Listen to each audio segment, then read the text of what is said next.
Conflict and Courage by Ellen G. White. A Sure Crop, May 9th. My son, if sinners entice thee, consent thou not. Proverbs 1:10. Samson in his peril had the same source of strength as had Joseph. He could choose the right or the wrong as he pleased, but instead of taking hold of the strength of God, he permitted the wild passions of his nature to have full sway. The reasoning powers were perverted, the morals corrupted.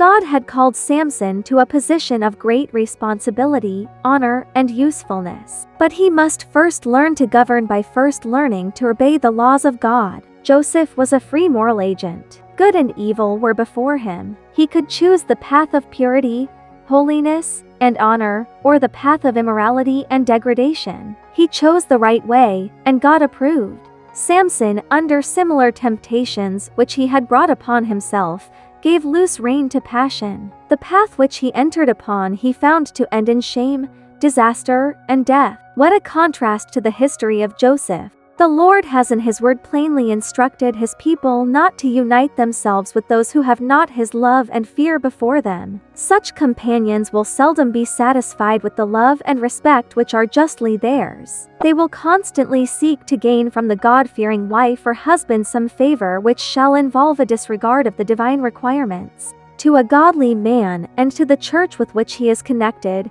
a worldly wife or a worldly friend, says a spy in the camp, who will watch every opportunity to betray the servant of Christ and expose him to the enemy's attacks. The history of Samson conveys a lesson for those whose characters are yet unformed, who have not yet entered upon the stage of active life. The youth who enter our schools and colleges will find there every class of mind. If they desire sport and folly, if they seek to shun the good and unite with the evil, they have the opportunity. Sin and righteousness are before them, and they are to choose for themselves. But let them remember that whatsoever a man soweth, that shall he also reap.